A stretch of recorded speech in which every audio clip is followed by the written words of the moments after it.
Where does pond life go in winter?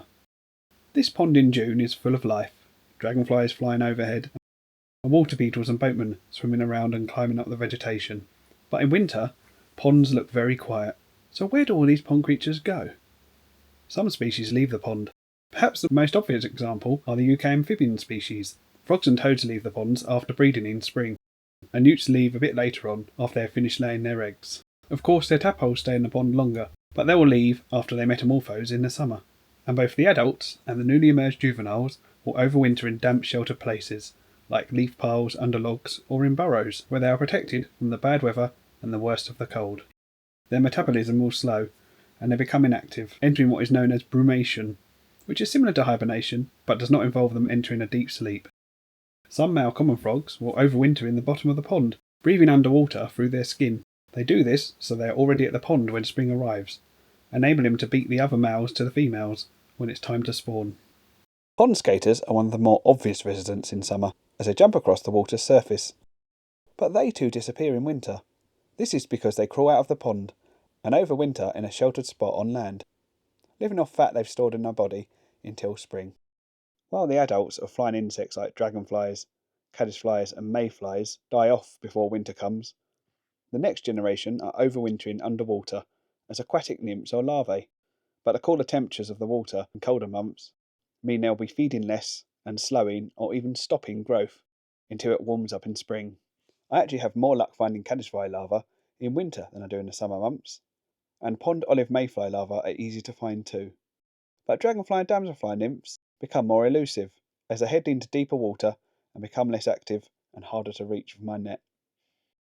Invertebrates are exothermic, or cold-blooded as it used to be known, so as the pond cools down, so do they, and the metabolism of species like water lice and freshwater shrimps just slows down, so their activity does too, and they need less energy and food to survive.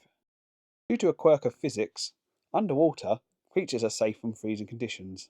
This is because ice floats, as it is less dense than liquid water, and liquid water itself is at its densest at 4 degrees centigrade, so water of this temperature will always sink to the bottom of the pond. So even when the pond is frozen over, there will usually be a layer of warmer 4 degrees centigrade water near the bottom of the pond throughout the winter. And this area of stable and unfrozen water is the perfect place to overwinter.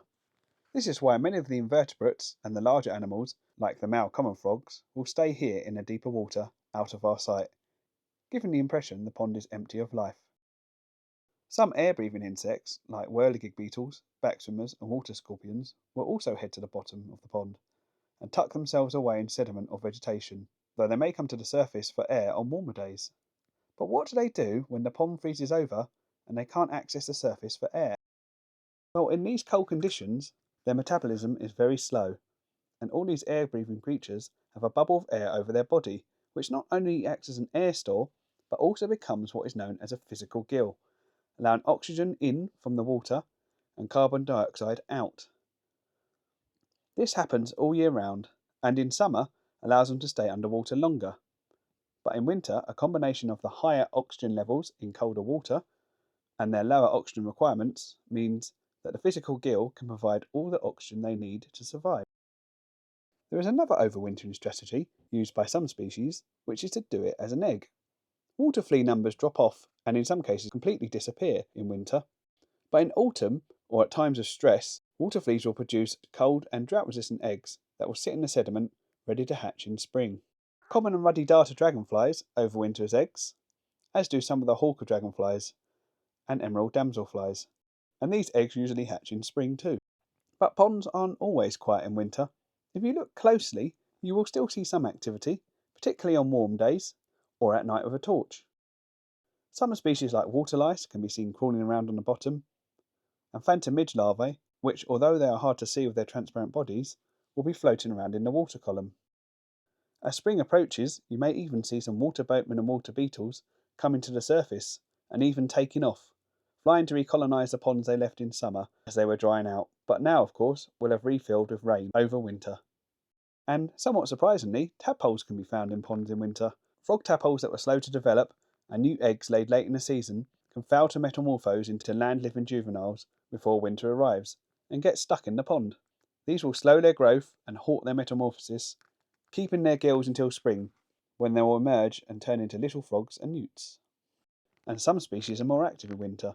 I've already mentioned that some species of caddisfly are more often found in the colder months, but some species can only be found in winter. The fairy shrimp is a temporary pond specialist and lives in ponds that dry out in late spring and summer, surviving as drought-resistant eggs until the pond refills in late autumn or winter, when they will hatch. And they have to grow into adults and lay eggs before it dries out again in spring. Sadly, these are very rare and won't turn up in your garden pond.